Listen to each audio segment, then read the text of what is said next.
રાજકોટમાં જાહેરમાં યુવકો વચ્ચે મારામારી થઈ છે। ઢેબર રોડ પર નજીવી બાબતે મારામારી થઈ છે તો મોબાઈલમાં બનાવનાર વ્યક્તિ પર હુમલો થયો છે। ઈજાગ્રસ્તને સારવાર માટે ખસેડવામાં આવ્યો છે। તો ઈજાગ્રસ્તને સારવાર માટે ખસેડાયો છે।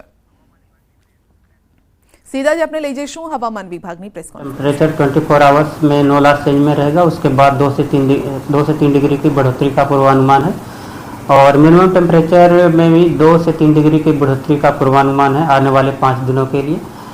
और मैक्सिमम टेम्परेचर रियलाइज की बात करेंगे तो अहमदाबाद का 35.8 और गांधीनगर का भी 35.8 मैक्सिमम टेम्परेचर रियलाइज हुआ है। और मैक्सिमम टेम्परेचर फोरकास्ट की बात करेंगे तो 37 अहमदाबाद और गांधीनगर के लिए मैक्सिमम टेम्परेचर का फोरकास्ट है। और पूरे गुजरात स्टेट में मैक्सिमम टेम्परेचर सबसे ज़्यादा जहाँ पे रियलाइज है वो है राजकोट 37.4 डिग्री सेल्सियस। और डे 2 डे 3 और डे 4 के लिए डिस्कम्फर्ट कंडीशन बनी रहेगी एंटायर गुजरात कोस्ट के लिए।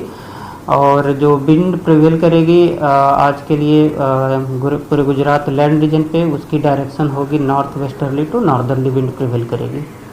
सर 2-3 डिग्री बढ़ने वाला तापमान उसका कारण क्या रहेगा? 24 आवर्स के बाद जो मैक्सिमम टेम्परेचर में 2 से 3 डिग्री की बढ़ोतरी का पूर्वानुमान है उसमें एक 24 को वेस्टर्न डिस्टर्बेंस अप्रोच कर रहा है हिमालयन रीजन में जिसके कारण 24 आवर्स के बाद आने वाले दिनों में 2 से 3 डिग्री का मैक्सिमम टेम्परेचर में बढ़ोतरी का पूर्वानुमान है।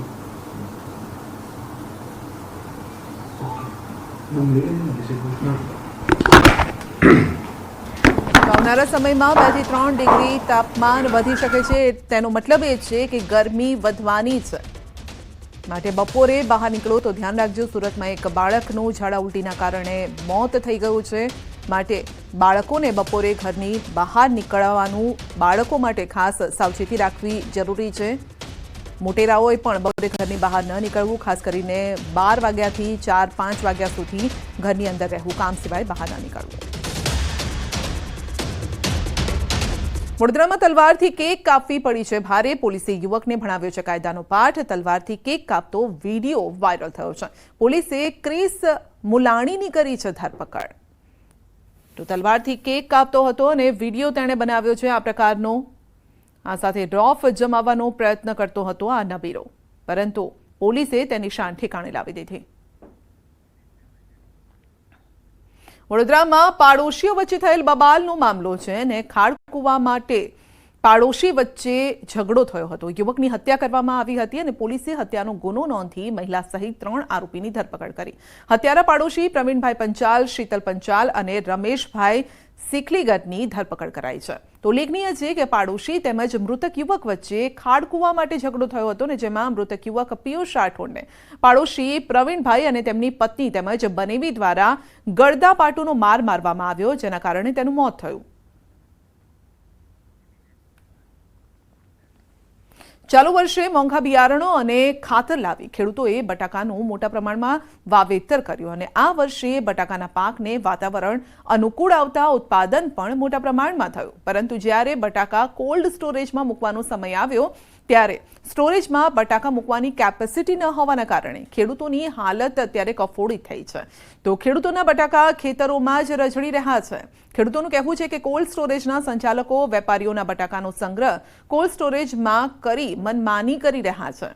સરકાર દ્વારા કોલ્ડ સ્ટોરેજ સંચાલકો સામે યોગ્ય પગલાં લેવામાં આવે તેવી ખેડૂતોની માંગ છે। બહાર રજળી પડ્યો અત્યારે ખેડૂતની દશા એવી છે કે માર્કેટમાં નથી ભરાઈ શકતો અને વેપારી પણ કોઈ ખેતરમાં લેવા તૈયાર નથી। અમારે વીઘે 50,000નો ખર્ચ થાય છે। ક્વોન્ટિટી ફાર્મવાળે જે કંપનીઓવાળે જે બટાકા સ્ટોર ભાડે લઈ લીધા છે તો હવે માલ ખેતરોમાં ખેડૂતોનો માલ વધી ગયો હોય તો એ માલ મૂકવો ક્યાં? જોકે કોલ્ડ સ્ટોરેજના સંચાલકનું કહેવું છે કે બટાકાના કોલ્ડ સ્ટોરેજના સંગ્રહને લઈ રાજનીતિ કરાઈ રહી છે। હાલ 1 કરોડ બટાકાના કટ્ટા કંપનીના કોલ્ડ સ્ટોરેજમાં આવ્યા છે। સારા ભાવ સાથે ખેડૂતોને કંપનીએ વાવેતર કરાવ્યું હતું। જોકે કંપની દ્વારા 1 કરોડ કટ્ટાનું વાવેતર ન કરાવ્યું હોત તો બટાકાને રોડ પર ફેંકવાની સ્થિતિ આવત। કોલ્ડ સ્ટોરેજમાં અમારી જગ્યા હોય એટલા બધું ખેડૂતો ના પાડતા નથી, પણ આ સાલ બમ્પર ઉત્પાદનના કારણે જે લેટ વાવેતર કર્યું છે એમના બટાકા બહાર રહી ગયા છે. અત્યારે જગ્યા છે ને અમે નથી લેતા એવું નથી, પણ જગ્યા જ એકચ્યુઅલી કોલ્ડ સ્ટોરેજ અંદર છે નહીં.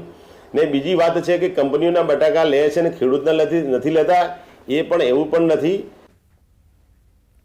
તો સાંસદ જ્ઞાનીબેન ઠાકોરે રાજ્યના કૃષિ મંત્રી રાઘવજી પટેલને પત્ર લખી રજૂઆત કરી. બનાસકાંઠા જિલ્લામાં જે 225 જેટલા કોલ્ડ સ્ટોરેજ આવેલા છે તે તમામ કોલ્ડ સ્ટોરેજના સંચાલકો અત્યારે ખેડૂતોના બટાકા સંગ્રહ કરવાના બદલે વેપારીઓના બટાકાનો સંગ્રહ કરી રહ્યા છે, અને જેથી ખેડૂતોને કોલ્ડ સ્ટોરેજમાં બટાકા રાખવાની જગ્યા નથી. ખેડૂતો સાથે અન્યાય થતો હોવાની વાત કરી છે. વર્તમાન સમયની અંદર જે કંપનીઓ અને બહારના જે મોટા વેપારીઓ છે એ ક્યાંક ને ક્યાંક ખેડૂતોનું શોષણ કરી રહ્યા છે. ત્યારે હું રાજ્યના કૃષિ મંત્રી અને જિલ્લા વહીવટીતંત્ર પાસે અપેક્ષા રાખું કે આ તમામ કોલ્ડ સ્ટોરેજવાળાની સાથે મિટિંગ કરી અને 40 કે 50% માલ એ નાના અને ગરીબ ખેડૂતોનો માલ પહેલો કોલ્ડ સ્ટોરેજની અંદર મૂકવામાં આવે.